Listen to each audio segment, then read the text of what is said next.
welcome back to another edition of Casting Revealed Secrets. So in an indie film, a director has the luxury of being a Jack or Jill of all trades. And so they are in the casting room. They are able to do location scouts and all that. But the higher the budget and the more that's involved. Hey, tell us about yourself. Who's Michael Druck? Well, Michael Druck is originally from San Antonio, Texas. Started out in front of the camera, like many of us do, and was a performer, and eventually found myself behind the scenes. I was a booking agent for a talent agency, and then I fast became the go-to guy to find amazing talent choices for directors, producers, advertisers, and fell into casting.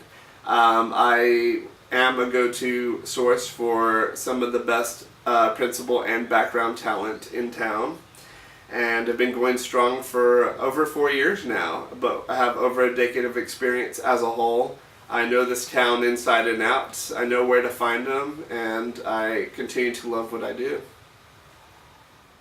Always allow your actor to have their own take. Do not give direction for at least one take, to see what they're going to do on their own. You can tell right away if an actor is well trained or overtrained, how many tools they have in their bag, but at the end of the day, before you bring that actor on your set, you're going to be able to see what they can do when the going gets tough and the pressure hits and there's a deadline. Fruition. I do like the director in the room. If the actor isn't going to do it in front of the director, they are not going to do it on an expensive set. They need to already get used to having that director watching them, having not just the director's eyes on them, but having a crew of 50 to 100 other people watching what they're doing and having to do the same performance take after take after take, and being able to take that criticism and direction with all these other elements happening. I like that. And at the end of the day, the director is your coach, is your mentor, is the actor's friend and foe. So it behooves the actor to already get a feel for what the director is going to want in the audition room and callback session, hopefully, and hopefully they will get that booking. But if they're uncomfortable with eyes on them, especially the directors, then they really are picking the wrong profession, and they need to get over that really fast.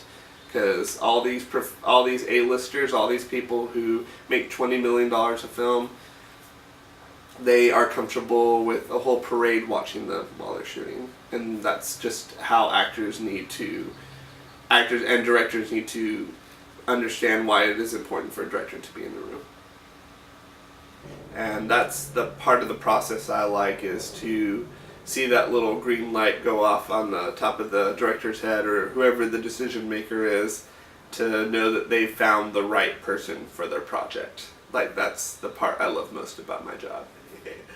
A favorite aspect of casting that I like is when we do casting searches. When we're trying to find that needle in the haystack that the director and the writer have specifically written and that they're looking for in our local community. Instead of saying going to LA and New York, of course, you always got to look in those markets. But it's really interesting to try to see what talent we can find in our own backyard.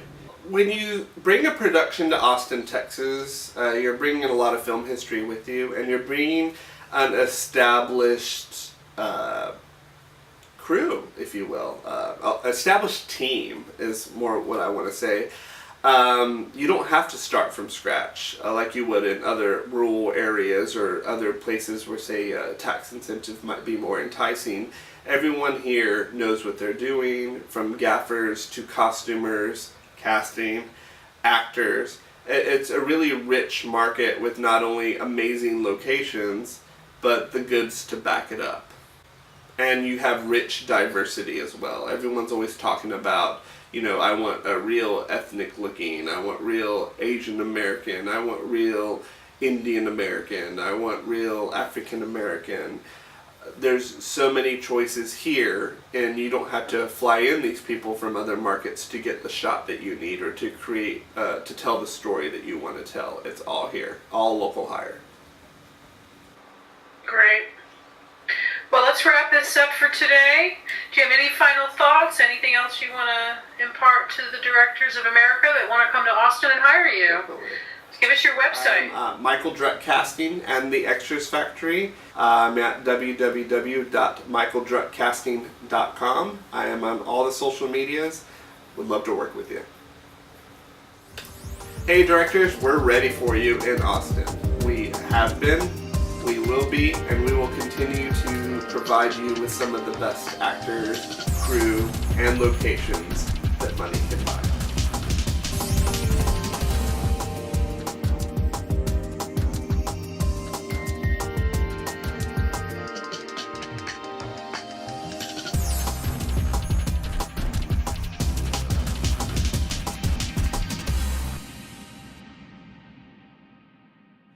Our Texas incentives are a work in progress. I believe every state experiences the roller coaster, if you will, with legislation and film incentives. We've seen many neighboring states and many faraway states have their moment in the sun where all of this production keeps going to their town, and then they realize that they don't have the funds and the support to back up all the work that's coming in, and therefore it collapses.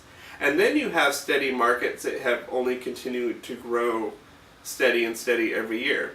Every 2 years, you have to convince new lawmakers why we are a vital industry, and Texas is no different.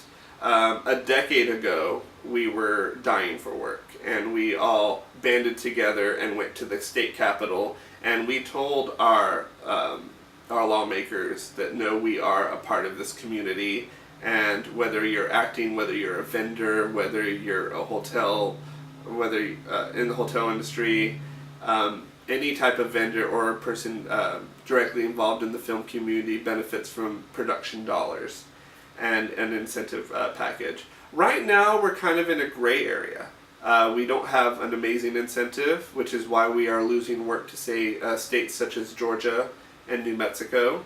But then also there is still one existing. I can honestly say I do sit on the board for the Texas Motion Picture Alliance and a few other organizations that advocate for our film incentives in our state, so I do see the numbers straightforward.